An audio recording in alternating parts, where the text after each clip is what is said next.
Olá pessoal, boa tarde a todos.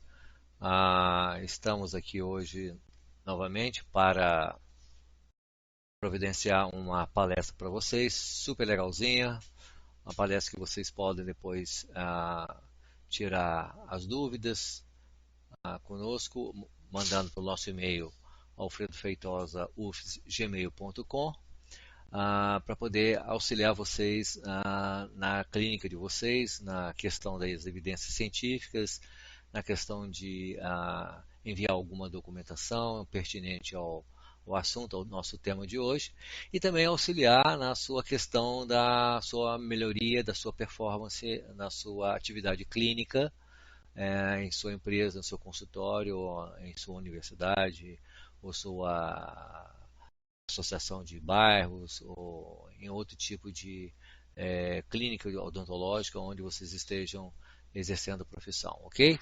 Então, o assunto hoje é um assunto interessante porque é um assunto que tem data de início em termos de pesquisa relativo ao assunto que é o controle mecânico e químico da placa dental. É um assunto que nos remete à história praticamente da periodontologia no nosso planeta Terra, praticamente. Assim, vale dizer que o controle mecânico e químico da placa é um assunto robusto, um assunto que tem soberania na literatura científica, mas vocês vão ver que também existem tabus, existem chavões nos conceitos e nas aplicações dos procedimentos, muitos deles sem comprovação científica de eficácia que comprova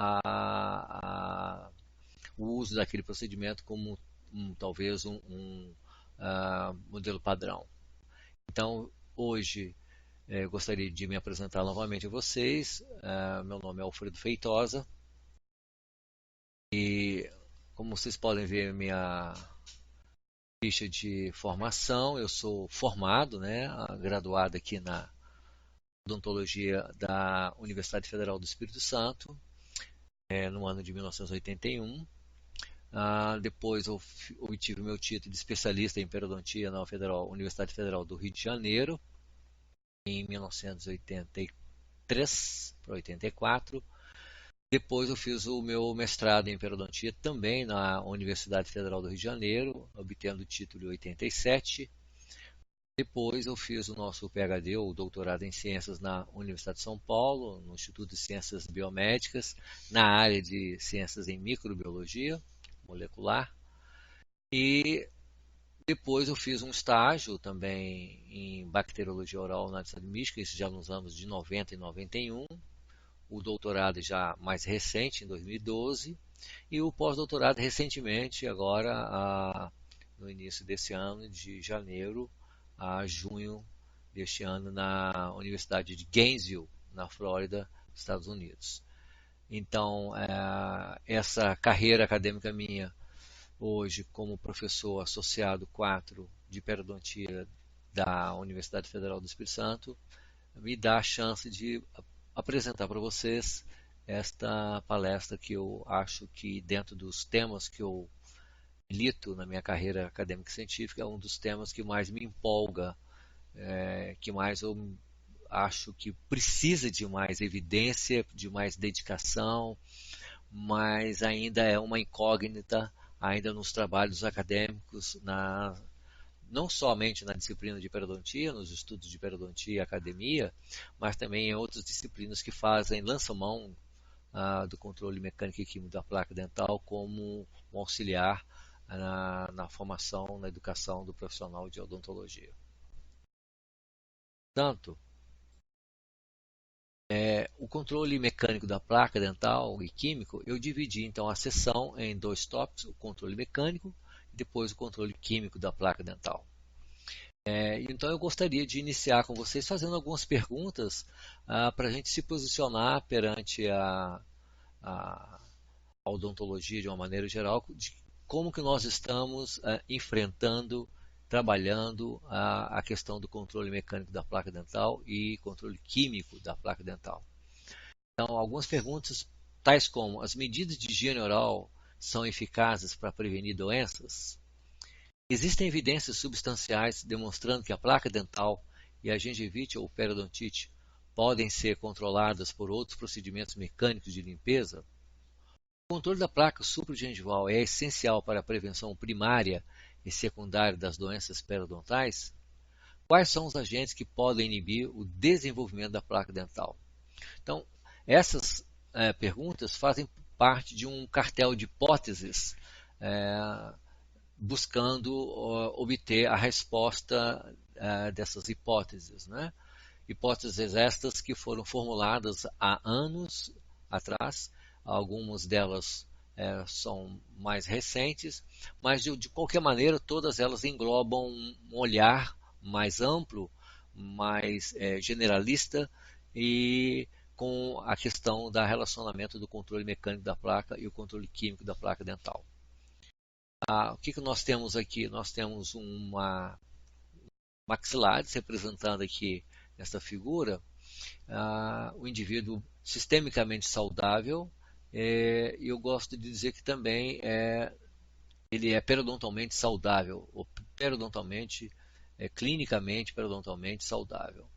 Aqui você pode observar que esse tipo de periodonto, esse tipo de contorno da gengiva marginal livre, da posicionamento do lábio, da disposição da mucosa alveolar, da disposição dos dentes na arcada superior e na arcada inferior, essa disposição, elas facilitam e são também superfícies onde o biofilme dental, a placa dental, vai fazer sua aderência, sua colonização, e aí vai poder haver interação com o hospedeiro. E dependendo do grau de suscetibilidade de resistência do hospedeiro, esta relação agressor pelo parasita, bactéria e a resposta imunoinflamatória, essa balança poderá pender ou ora a favor da resposta imune ou ora a favor do agente agressor. Então, para compor essas hipóteses, a estrutura da cavidade bucal, ou as estruturas da cavidade bucal, tais como o periodonto e os dentes e as mucosas, são importantes, bem como a mucosa do dorso da língua e da bochecha, assim como também a saliva e o fluido gengival, são áreas, são superfícies onde as moléculas bacterianas elas arranjam um equilíbrio com as moléculas do hospedeiro no sentido de estabelecer uma homeostasia e dar aí um controle de saúde bucal adequado. Logo abaixo vocês têm uma informação de uma pirâmide, onde nessa pirâmide tem diferentes cores e a cor vermelha no topo da pirâmide é representada por 3 bactérias chamadas periodontopatogênicas, bactérias essas que foram descritas juntamente com as demais, aqui representadas na cor amarelo pelo complexo amarelo, depois o complexo laranja em segundo momento, um outro grupo imenso de bactérias, complexo verde, complexo roxo e o complexo azul, representando aqui a base da pirâmide. Isso significa que da base da pirâmide ao topo da pirâmide, nós temos representantes bacterianos, ou seja, essas bactérias elas estão representadas dentro de um complexo microbiano chamado biofilme, uma biomassa chamada biofilme dental. Esse biofilme ele se estabelece nessas superfícies dentárias aqui, muitas vezes na superfície da gengiva, ou na mucosa, ou ainda na saliva e no dorso da língua, e alguns outros lugares da cavidade bucal, tá, como tonsilas e bochechas, ou palato. Mas a importância de estar essa figura aqui é para mostrar que para levar o conhecimento do quais são as bactérias que estão sobre as superfícies dentárias ou sob o sulco gengival, levamos cerca de 50 anos de pesquisa ou mais para descobrir a relação e o nome dessas bactérias que aqui coabitam junto com outros parasitas intrabucais, tais como vírus, clamídeas, riquetes, protozoários e até mesmo com prions, são pedaços de vírus.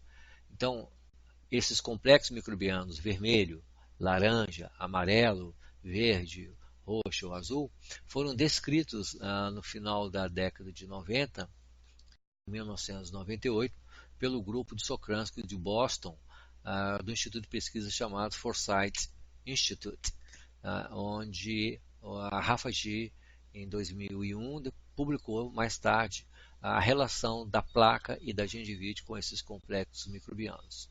E em 1998, também Sokransky e Rafa G publicaram uma pesquisa onde demonstram a relação dessas bactérias coabitando o biofilme da placa dental nesses indivíduos. Portanto, essas perguntas vão nortear a nossa conduta diante da literatura especializada e também diante dos profissionais, para que a gente possa ter uma ideia do qual é o comportamento nosso frente a este fenômeno chamado placa dental e o que nós lançamos mão para fazer o controle dessa placa dental. Com essa placa dental, começaremos então com a parte de controle mecânico. Portanto, o controle mecânico da placa dental tem um histórico muito interessante. Primeiro, do ponto de vista de sua etiologia, do ponto de vista de sua composição microbiana, de como que esse processo acontece sobre as superfícies dentárias.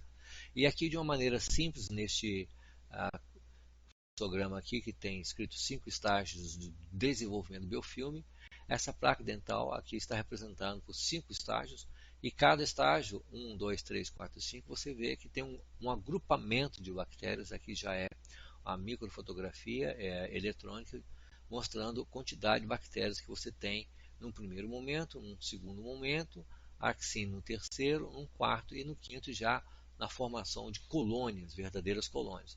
E observem que aqui no ambiente número 5, na fase 5, você tem um grupamento de bactérias que se associam umas com as outras, então tem uma relação de sincronismo, e tem outros que não se relacionam, tem uma relação de antagonismo, antagônicas, né? E aquelas que estão mais aderidas à superfície, ainda aderidas à superfície do esmalte ou da raiz, né? Faz o cemento ou até o tecido mole, periodontal, e aquelas que estão soltas, né? Que vivem soltas dentro do sulco ou não aderidas na formação da bolsa periodontal. Veja que esse estágio é um estágio lento, é um processamento lento. Antes você tem 2, 3, 4, 5 bactérias, espécies bacterianas que começam a ter propriedades de aderência, ou seja, tem que ter receptores na sua membrana celular para poder se aderir com os receptores que estão aqui na sua superfície, aqui mimetizando uma superfície dentária, né? E assim, dentro dos nutrientes disponíveis nessa superfície, algumas dessas bactérias se aderem, outras não, outras morrem, e essas que morrem também servem de nutrientes para o grupo que sobrevive. E assim vai começando a haver uma seleção de espécies bacterianas, havendo uma mudança, um shift microbiano, e esse shift microbiano é em função daquelas que possuem propriedades mais eletivas, propriedades mais eficazes, portadoras de melhores potenciais de virulência e melhores poder de defesa, e assim umas vão se aniquilando e algumas outras vão morrendo, servindo substratos para o desenvolvimento da sua energia e coabitando com outras, buscando uma posição de maior excelência dentro da colônia. Então nós temos o topo dessa colonização. Aqui nós temos, então, primeiramente, nós temos a aderência. Não são todas as bactérias que aderem à superfície do esmalte, ou do dente, o cemento, tá? E não são todas as bactérias que formam colônias. Então essa colônia aqui, ela vai ter, por exemplo, na base dela, alguns micro-organismos, como está representado aqui nessa pirâmide. No meio, praticamente, nós temos os complexos laranja, e mais em cima, provavelmente, nós vamos ter os complexos microbianos do grupo vermelho. Veja bem que esse agrupamento de aderência, essa colônia, isso aqui levou dias, levou semanas, né, até meses, para ter essa formação. E alguns autores mais recentemente, do próprio Forsyth, do Instituto Forsyth em Boston, começaram a pesquisar quantas espécies bacterianas nós teríamos disponíveis na cavidade bucal, né? Chegou a ponto de fazer uma codificação de entre 400 a 1000 espécies bacterianas.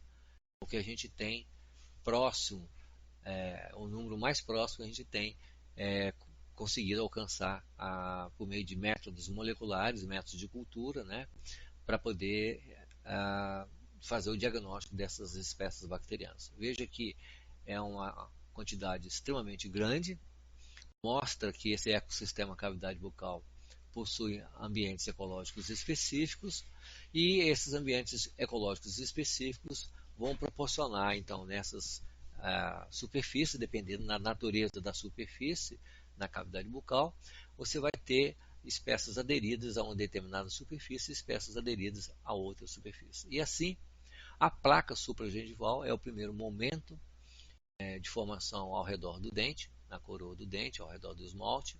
Essa placa supragengival, ela tem exatamente esse mesmo processo aqui de formação, estágio de formação, e muitas delas vão estar somente no ambiente da base da pirâmide. Muitas vezes, esta placa supragengival é uma placa eminentemente formada por bactérias gram-positivas, além de ter algumas bactérias gram-negativas representantes aqui do complexo amarelo, laranja e vermelho.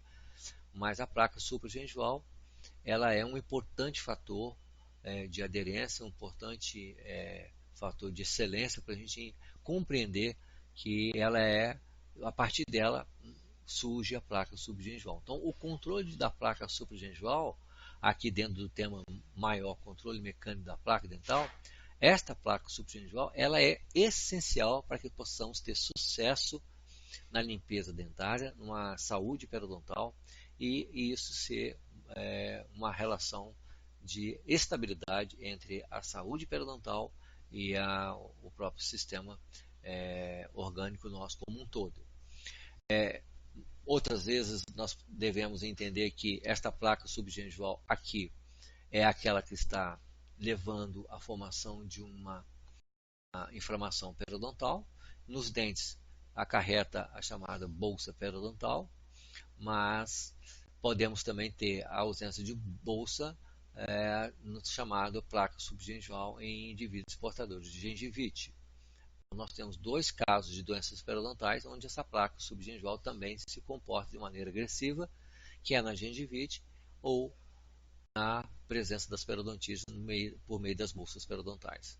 Esta placa, conforme nós estamos observando nessas imagens, ela é uma placa de configuração complexa, ou seja, ela tem bactérias tanto gram-positivas quanto gram-negativas. Elas possuem um fornecimento de nutrientes diferenciado entre elas.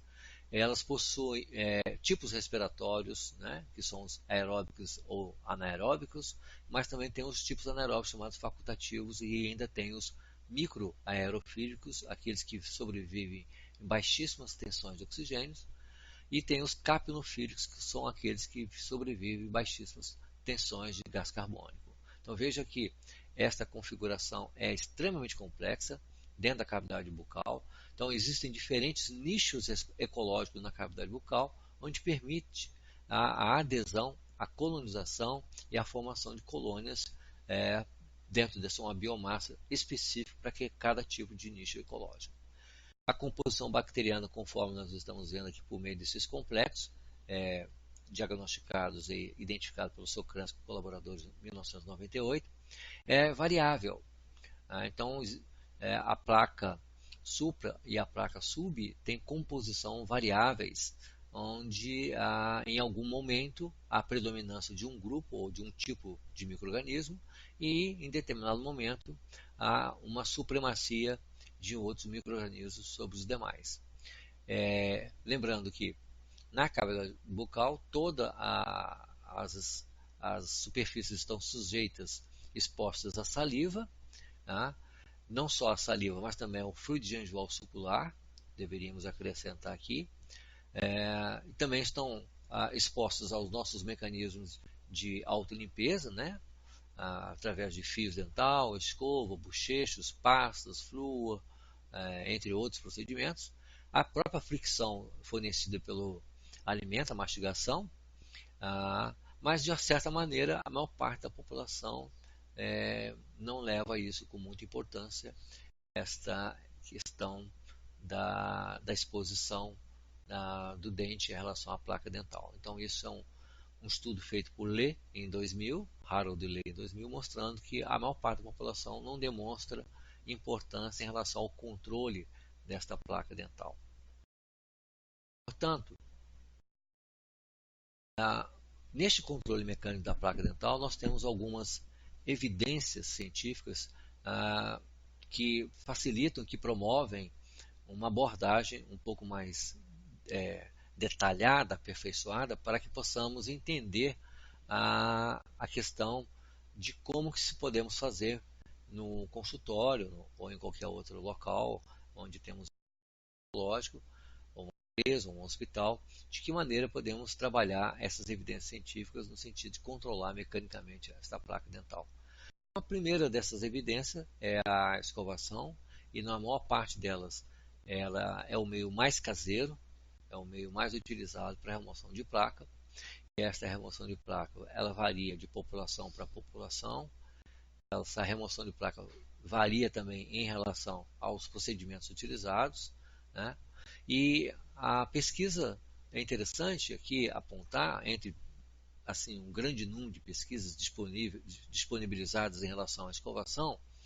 É interessante mostrar essas duas pesquisas aqui do Philip Ruhl e colaboradores em 1998 e do Per Axelsson, colaboradores de 2004. Aqui o Axelsson e colaboradores é um grupo sueco e aqui um grupo americano.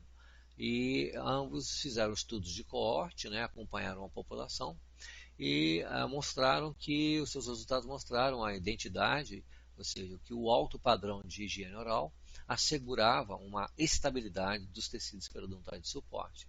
Então, isso é uma informação interessante, fornecida por esses trabalhos americano e sueco, onde mostra que a escovação tem uma comprovação de eficácia, e isto foi muito bem demonstrado por esses artigos aqui publicados em 98 e em 2004.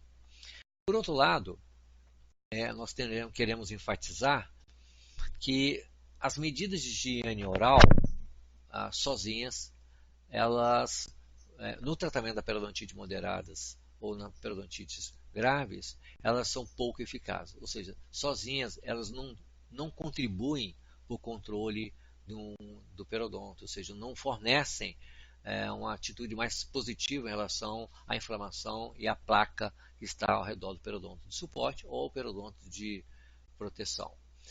E aí, esses trabalhos também do Luz e colaboradores de 98 e do Lind e colaboradores de 89 mostraram que sozinha essas medidas de higiene oral pouco fornecem benefícios adicionais. E, por outro lado, também o Lind e o Niemann em 84, eles mostraram que também a medida de higiene oral usada de maneira sozinha, muitas vezes ela leva a perda de inserção nova. Ou seja, se você usa somente escovação, e se você usa escovação com frequência acima de 2, 3 vezes ao dia, essa própria frequência ela pode alterar e levar a perda de inserção, aumentando a abrasividade, levando uma recessão gengival e criando abrasão ou erosão na superfície dentária perto da junção semântica de esmalte. Então, esse é um trabalho também interessante, mostrando que um efeito local de medidas de higiene oral sozinhas, né, elas não fornecem benefícios adicionais. Pelo contrário, elas levam à alteração do periodonto, ou de proteção ou de suporte. Outras medidas meticulosas de autorremoção de placa, também fornecidas pelo grupo de Gunnar Dahlin e colaboradores em 1992, apresentaram uma relação interessante, que essas medidas meticulosas, né, de autorremoção de placa, escova, fio, pasta de dente, elas combinadas e de maneira mais contundente, mais rígida, deram bastante resultados positivos, ou seja, informaram para nós que essas medidas meticulosas elas modificam a placa, e modificam a placa no sentido benéfico, ou seja, aquela placa que é eminentemente gram-negativo, ou em sua maioria gram-negativa, passa a ser uma placa predominantemente gram-positiva, ou seja, micro-organismos que pouco constroem ou que pouco tem a ver com inflamação gengival ou com doenças periodontais de uma maneira geral. Por outro lado, também quero enfatizar que o controle ótimo de placa supragengival, aqui mais uma vez mostrando que a essência das doenças gengivais periodontais, as doenças da cavidade bucal, são modificadas, são guiadas pelo controle ótimo de placa supra, né? E esta placa supragengival ela é importante, é a essência da prevenção primária da gengivite e é a essência da prevenção primária e secundária das periodontites. Portanto, a Ana Raffagy, em 2001, é um grupo de Boston, do Instituto Forsyth também, ela mostrou com bastante exatidão que o controle de placa supragengival altera a composição da microbiota da bolsa e reduz o percentual de bactérias. Bactérias aquelas mostradas naquele pirâmide, aqueles complexos coloridos, principalmente bactérias do complexo vermelho, laranja e amarelo. Então, a composição da microbiota, uma microbiota eminentemente gram-negativa, ela muda a sua composição para uma microbiota mais gram-positiva e reduz o percentual de bactérias. Aquelas bactérias gram-negativas que estavam em grande número, passa a ser reduzido o seu percentual e aí aumenta a chance de ter bactérias gram-positivas controlando aquela população gram-negativa. Isso foi feito esse trabalho, mostrando que a própria microbiota da bolsa periodontal, já um tecido já inflamado, infectado, ela também é capaz de ser mudada quando você tem um controle de placa supragengival. O Lê e colaboradores, em 2000, eles publicaram um trabalho que, na verdade, eles mostraram que os procedimentos de prevenção primária de gengivite e os procedimentos de prevenção primária e secundária da periodontite mostraram a remoção eficiente da placa. E por cerca de 50 anos de pesquisa, esta remoção de placa ela tem sido a base essencial para a saúde dental e periodontal. Esse trabalho do Lê et al. E colaboradores, 2000, é um artigo de revisão integrativa, né, onde mostra que os estudos de remoção de placa foram eficientes, ou seja, conseguem prevenir gengivite, conseguem reduzir placa e com isso conseguem reduzir o grau de periodontite. Além disso, a prevenção primária de doenças periodontais tem a ver com alguns aspectos importantes em relação a essa atitude. Então, que tipo de prevenção primária de doenças periodontais que nós estamos sujeitos no consultório, que podemos fazer na nossa clínica, no nosso ambiente universitário, faculdade ou a nível hospitalar? Intervenções educacionais é um dos itens muito interessante, porque aqui você aborda programas de curto prazo, e médio prazo e longo prazo, onde você envolve os protagonistas, os atores desse cenário, os alunos, os professores, os pacientes, e também os administradores de saúde, né? Os gestores em saúde, para poder você oferecer à saúde bucal um programa baseado em uma estrutura metodológica de intervenção, onde tem uma base científica racional, com controle e com impacto populacional de grande porte. Também, um outro aspecto da prevenção primária dessas doenças periodontais é a nossa relação, a relação dessas doenças com fatores de risco. E aqui inclui estresse, né? Inclui o tabagismo, inclui a diabetes. Esses dois últimos, diabetes e tabagismo, são os fatores de risco mais predominantes e mais impactantes em relação às doenças periodontais, mas nós também temos outros fatores de risco, inclusive fatores de risco de caráter genético, né, que fazem parte dessa relação de prevenção primária.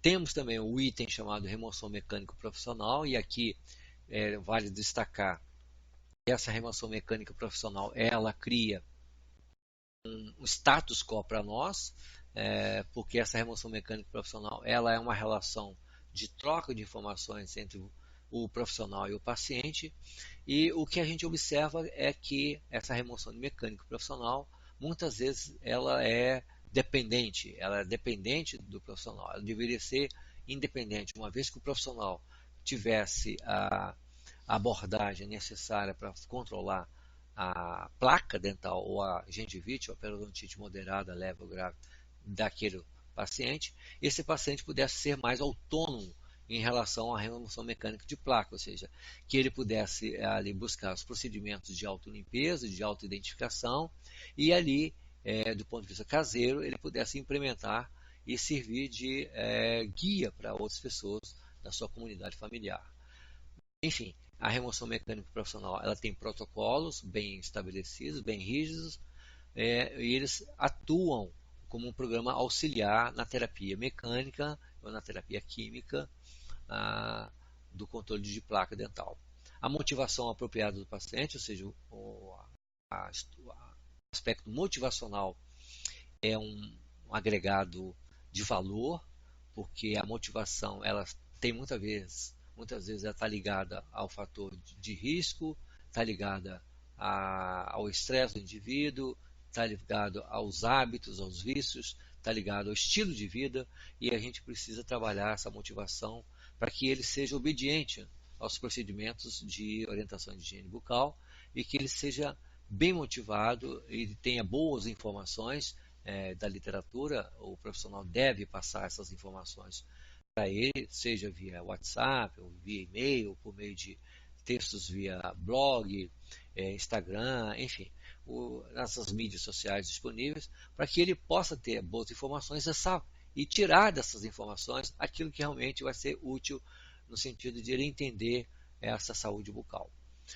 Outro item importante na prevenção primária das doenças periodontais são os instrumentos adequados e as restrições de higiene oral profissional. Esses instrumentos adequados aqui se refere ao tipo de instrumento que você vai usar. Tipo de escova, tipo de tamanho de escova, tipo de cabo, tipo de cerda, número de tufos, monotufos ou bitufos ou multitufos, se as cerdas são de nylon ou são de poliésteres, enfim, se as escovas são só mecânicas, se são elétricas, se são sônicas, ultrassônicas, ou são de caráter iônico, enfim, além de outros instrumentos como os irrigadores bucais e colutórios e enzimas que são disponíveis.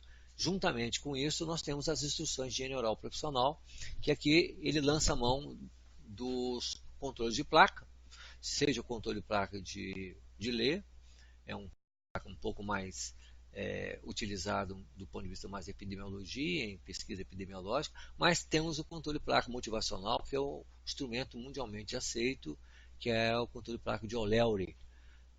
Esse controle de placa de O'Leary, ele é voltado para o paciente, porque ele mostra a quantidade de placa que esse paciente tem, dá a ele uma visão, porque é corado com um corante chamado fucsina ou eritrosina, o verde de malaquita. Se eu for usar o verde de malaquita, usa-se uma lâmpada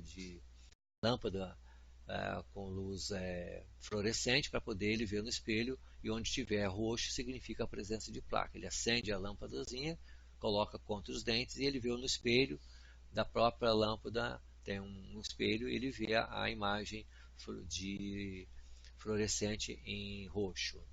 Isso serve também para a motivação dele, caseiro, para ele ver o quanto tem de placa e onde essa placa está se situando após o uso do seu fio dental, fita, ou escova com pasta, enfim, escova elétrica ou não, escova manual, ou após o bocheche, ele vai fazer uma análise onde ele está limpando mais e onde ele está limpando menos. E essa instrução de higiene oral, o profissional dá a ele no consultório, e isso se estabelece no formato de um protocolo. Em algumas sessões, geralmente se faz entre 3 e 4 sessões clínicas.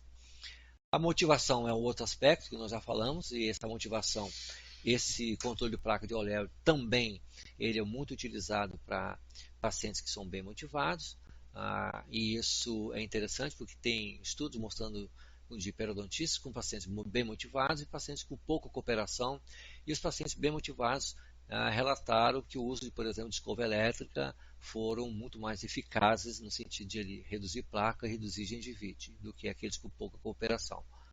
A motivação também tem outros dados importantes, tem questionários bem estruturados, qualitativos, que servem para localizar a problemática de cada paciente, né? a problemática no sentido de que se situar o paciente em relação a hábitos de higiene, estilo de vida, e essa informação conjunto com o profissional, ele pode mensurar isso e ele pode estar fornecendo uma instrumentação mais adequada a nível de terapia mecânica ou química, ou então na hora de fazer a prescrição e orientação de higiene oral.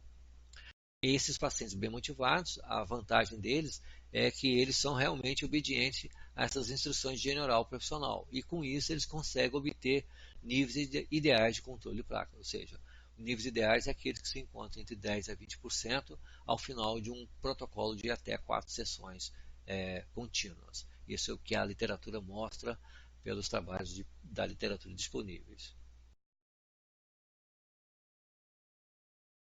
Ainda dentro do tema controle mecânico da placa dental, temos algumas outras evidências sobre o autocontrole de placa, por exemplo, que foi muito utilizado no histórico da periodontologia como um todo, no passado, bem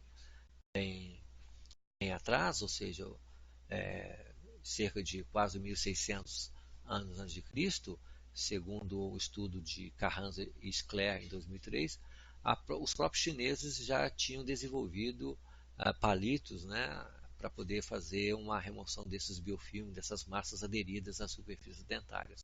Também os chineses foram os primeiros a lançar as escovas de dente no mundo. As escovas de dente eram primitivas, eram feitas de cerda de pelo de porco. E com o tempo, essa inovação dos chineses ela foi tomando corpo na sua população e isso foi ganhando importância com relação à remoção de placa. Hipócrates também, na Grécia, já tinha mostrado a importância desta remoção de placa com alguns outros instrumentos também, usando palitos e alguns outros instrumentos metálicos.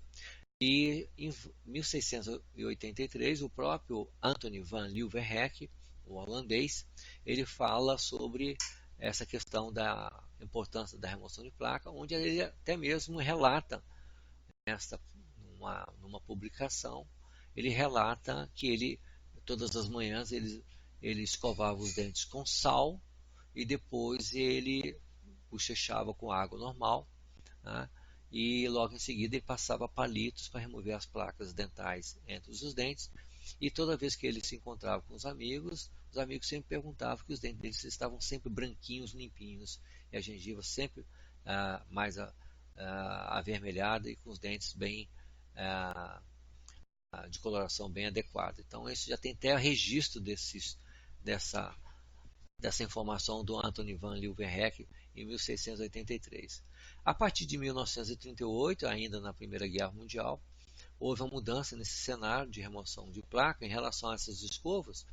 Essas escovas de dente então começaram a ter cerdas de nylon e então a partir de 1960 por aí, essas cerdas de nylon tomaram o mercado e no século XVI praticamente essas escovas de dentes, os chineses novamente foram os primeiros a estabelecer uma primeira escova de cerdas, né?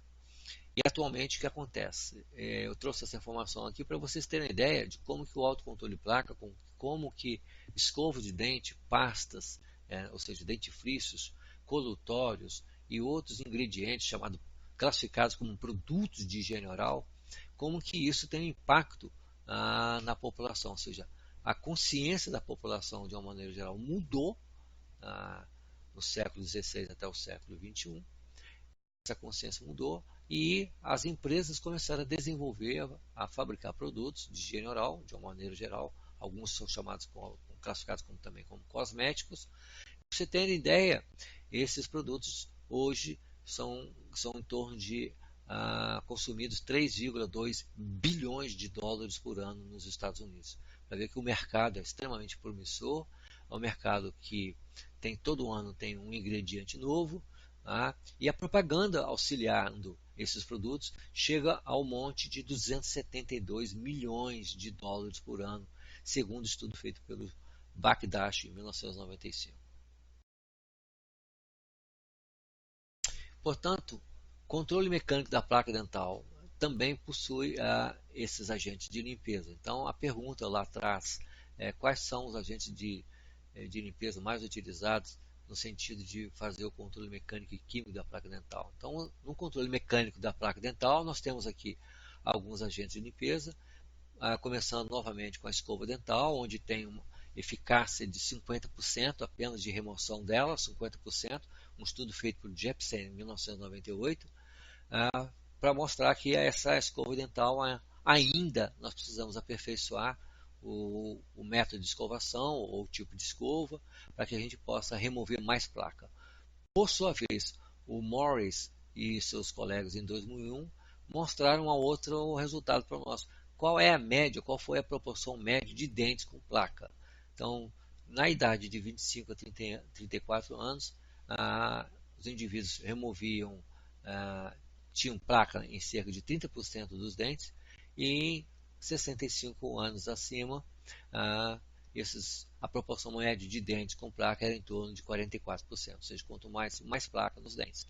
E aí tem auxiliares de escovação, e aí você tem, ou seja, quanto mais placa nos dentes. E aí tem auxiliares de escovação, e aí você tem a disponibilização de escovação horizontal, escovação vertical, escovação circular, escovação supular, a técnica vibratória de Charters, a técnica vibratória de Stillman, as técnicas de base Stillman modificada e a técnica rotatória. Então, essas técnicas de escovação, elas vieram facilitar a remoção de placa.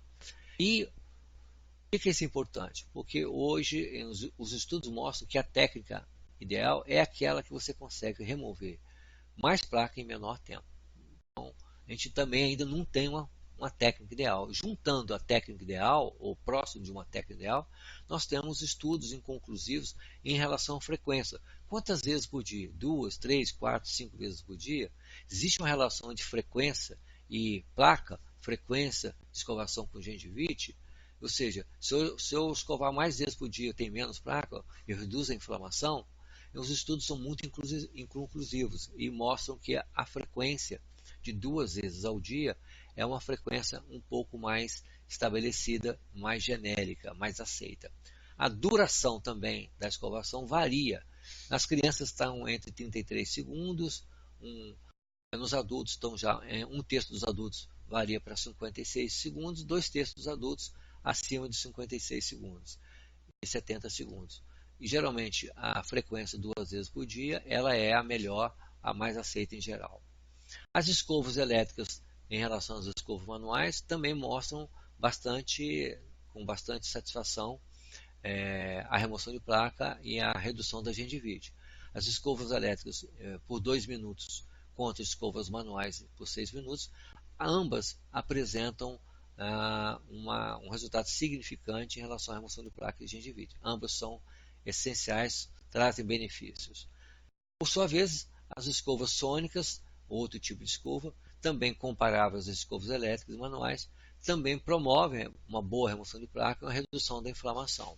Esse trabalho foi feito por Moritz e colaboradores em 2002, onde demonstra uma relação bastante adequada das escovas sônicas. Mas o mercado também desenvolve produtos novos e desde 1992, com os estudos de Hoover, colaboradores, e de Weiner e colaboradores de 98, desenvolveu o mercado, apresentou escovas iônicas, né? Estudos mostram benefícios adicionais em relação à redução da placa e redução da gengivite com as escovas iônicas. Essas escovas iônicas, elas são geradas na cabeça da escova tem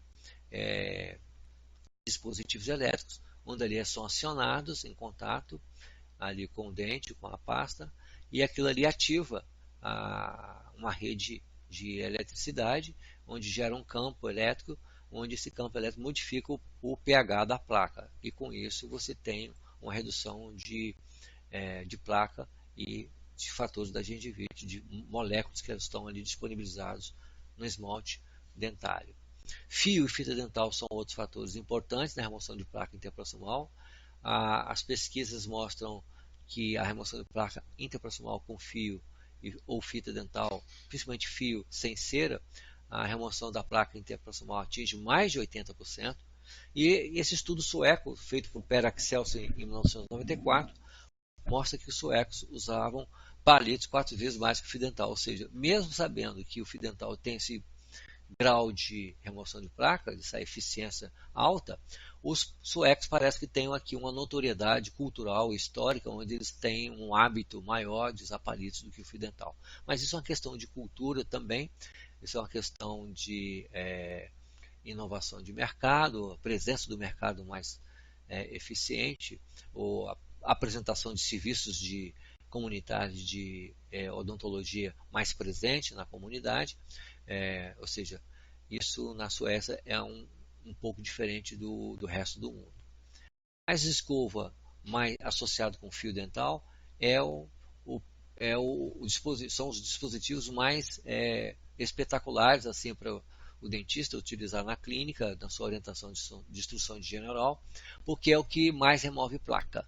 E aí você tem duas literaturas interessantes, que é o Heitman e seus colegas em 1980, e o Dennis Kinani, que esteve em Vitória final dos anos 90, aqui no Congresso Brasileiro de Microbiologia, e foi lá na Praia de Camburi, onde a Universidade Federal do Espírito Santo participou ativamente com o grupo da odontologia.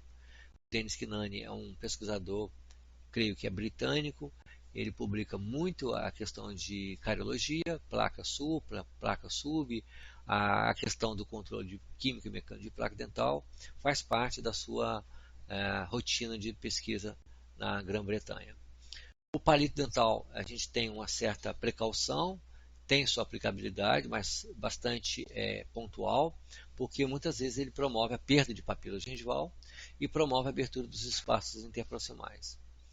Temos também, a partir do ano de 1960, as escovas interproximais, onde essas escovas promovem uma ótima remoção de placa interproximal e levam à redução da bolsa periodontal. Um trabalho lindo do Christou e colaboradores em 1998, mostrando que as escovas interproximais trazem esse benefício de redução da profundidade clínica da bolsa periodontal e redução de placa interproximal. Como outro agente de limpeza disponível para nós dentistas e para as clínicas de uma maneira geral, clínicas odontológicas, nós temos as escovas Unitufo, muito empregadas para a limpeza de próteses fixas, indivíduos que fazem uso de aparatos ortodônticos e também para tratamento de lesões de forca, onde foram feitas tunelizações naqueles casos de forca de grau 3. Temos os irrigadores orais, e aí é interessante porque esses irrigadores orais são usados em associação com placa, com escova, fio dental, dentifrício e bochecho, onde esses irrigadores eles aumentam, trazem um benefício adicional, eles promovem a redução de placa, redução de cálculo, reduz a inflamação da gengivite, reduz o sangramento, reduz a profundidade de bolsa e também reduz os patógenos periodontais, bem como os mediadores da inflamação. É um trabalho publicado pelo Cutler e seus colegas em 2000, que vale a pena dar uma olhadinha nesse trabalho para a gente ter uma ideia de orientação no consultório, não somente para nós periodontistas e dentistas clínicos gerais, mas também para a população, nossa clientela que visita nossas cadeiras odontológicas, nosso serviço odontológico na universidade, nas associações de classe, nas clínicas odontológicas como um todo e nas indústrias onde tem a odontologia presente, nos hospitais. Outro agente de limpeza extremamente eficiente são os raspadores de língua, onde eles foram introduzidos praticamente de maneira mais científica pelo professor Mark Kirinen, da Bélgica, e seus colegas em 2000, um trabalho interessante, onde eles fizeram uma comparação com um estudo chamado Full Mouth Disinfection, ou seja, desinfecção total da boca. Aí eles tiveram, além da raspagem mecânica das bolsas periodontais, eles irrigaram as bolsas periodontais com clorexidina em gel a 1%. Logo após, eles fizeram a raspagem da placa do dorso da língua com raspador de língua de plástico, usando logo após uma gase embebida com gel de clorexidina a 0,2%, fazendo movimentos por 1 minuto, e logo após isso os pacientes fizeram uso de 30 ml de bochecho, em bochecho, usando clorexidina a 0,12% por um período de até 63 dias. Um protocolo muito interessante, que trouxe uma nova experiência sobre o controle mecânico e clínico da placa, ou seja, ele fazia a raspagem, a terapia básica, terapia inicial de raspagem mecânica, e usava um ingrediente um produto químico, clorexidina, tá? E também usavam um outro agente de limpeza mecânico como raspador de língua. E sobre ele utilizavam um agente químico de placa, a clorexidina. Esse trabalho depois ele foi repetido no mundo inteiro. Praticamente esse projeto foi iniciado em 1985 na Bélgica, e hoje nós temos algumas variabilidades desse protocolo, com o tempo menor de bochecho, o tempo maior de bochechos semanais, a frequência do bochecho um pouco maior, e temos a associação hoje de componentes químicos e bochechos ao mesmo tempo, com a remoção mecânica da placa por via de raspagem e alisamento radicular, e também usando os raspadores, usando a desinfecção com clorexidina sobre o dorso da língua. Outro agente, embora esteja colocado aqui, mas não é, aqui está como agente de limpeza, mas não é para mostrar que a motivação é um agente de limpeza, é mostrar que quando você utiliza os agentes de revelação de placa, você estabelece no seu protocolo do seu paciente uma série de visitas.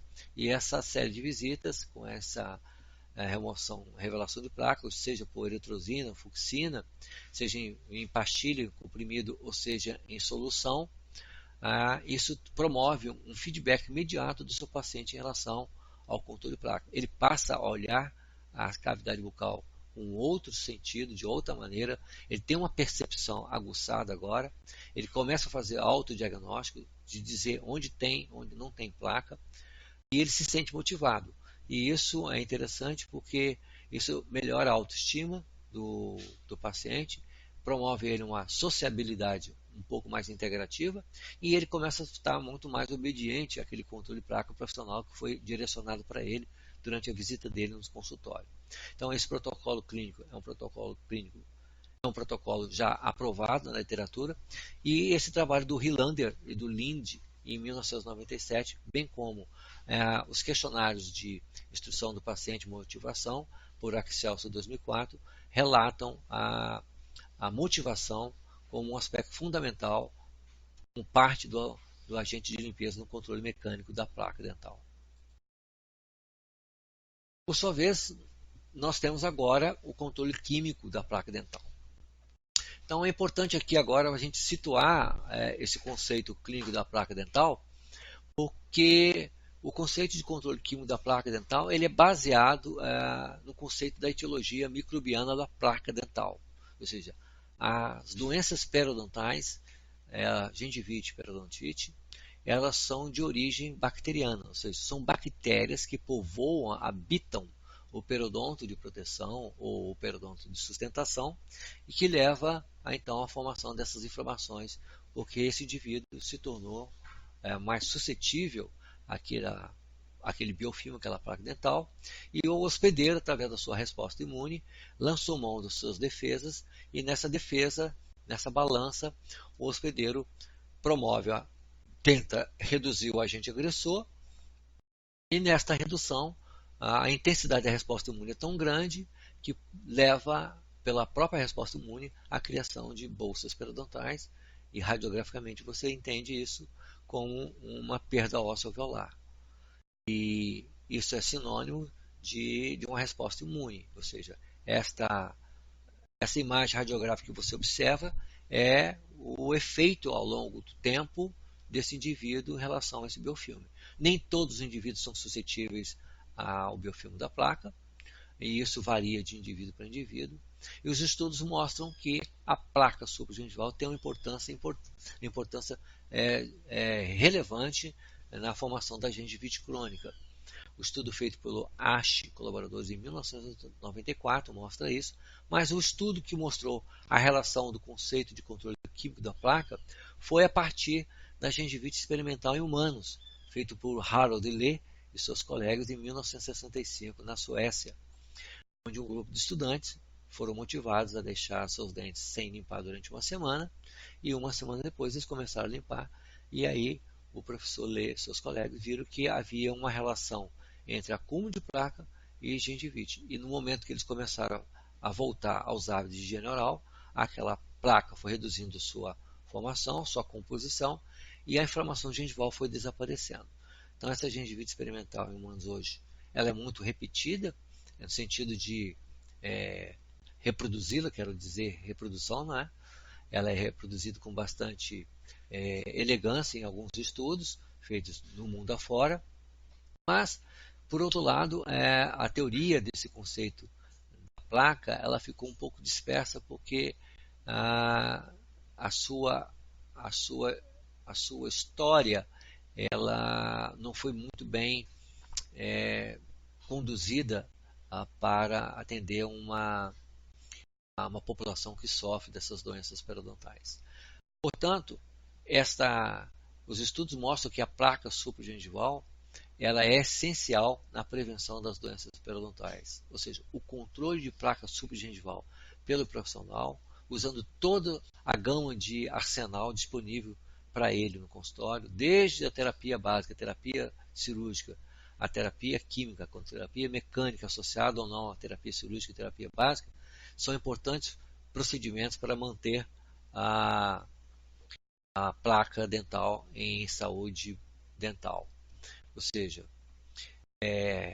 para nós dentistas, esse controle de placa supragengival é extremamente importante no sentido de darmos uma atenção especial aos pacientes que têm também alguma deficiência no controle de placa.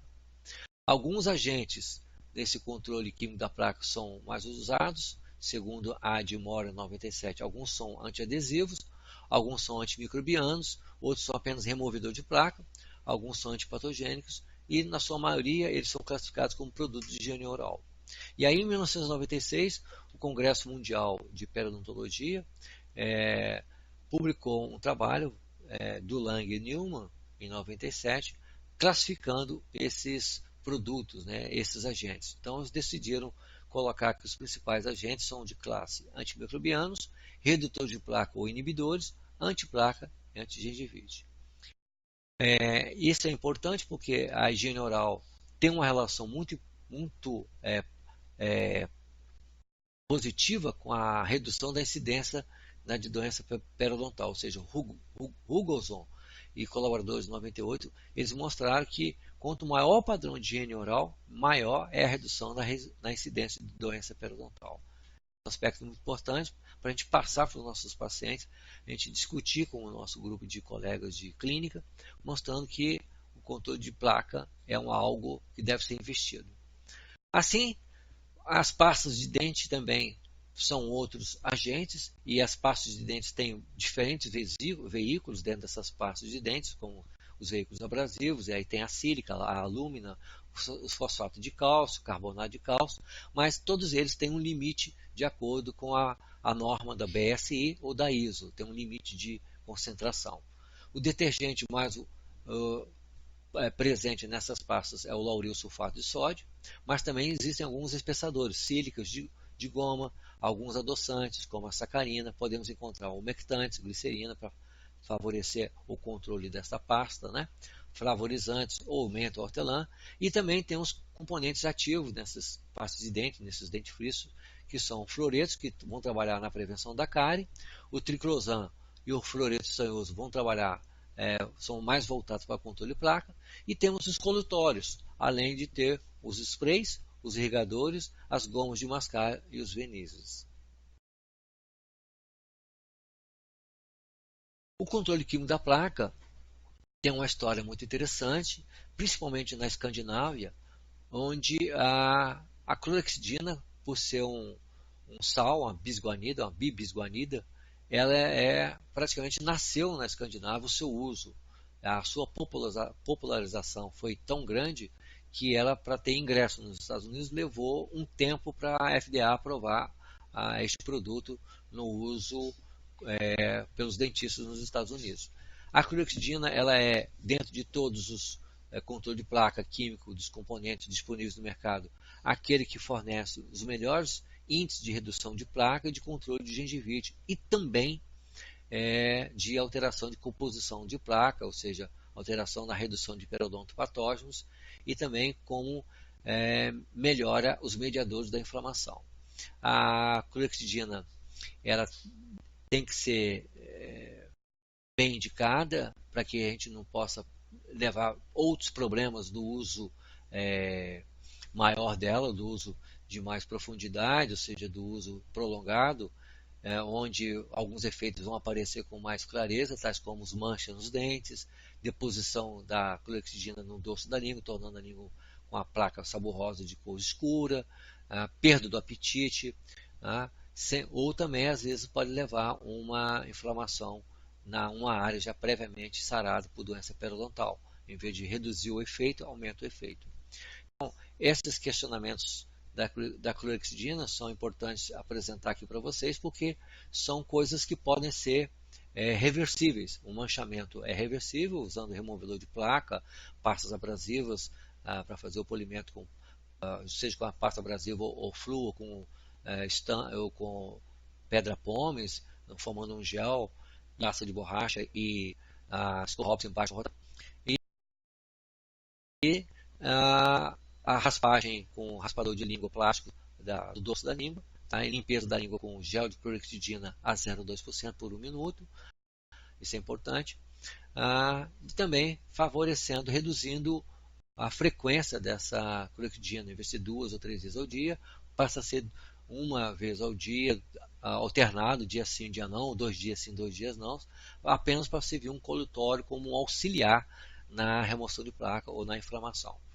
Um outro componente químico para a remoção de placa e redução da gengivite muito utilizado no mercado, data de longo tempo também, é o Plax.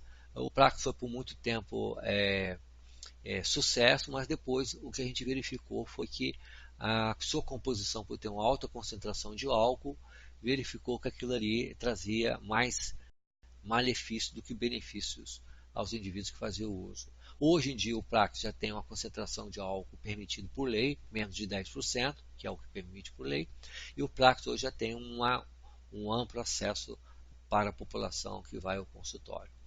Por muito tempo também nós tivemos disponível no mercado o Cepacol, que é um composto de amônio quaternário, que é o cloretilcetilpiridídeo. Esse Cepacol, na verdade, ele tem pouca ação sobre a placa supragengival e ele tem pouco efeito, pouca eficiência. Por muito tempo ele foi usado e logo depois foi vendo que seu efeito de poder antiplaca, antigengivite era baixo. Hoje nós temos alguns fenóis disponíveis no mercado, como o triclosan, seja em pasta, seja em solução. E o triclosan é altamente poderoso. Ele também tem na pasta dental, ele tem um efeito extremamente no sentido de fechar o canalico dentinário, se depositando ali, evitando a hipersensibilidade dentinária.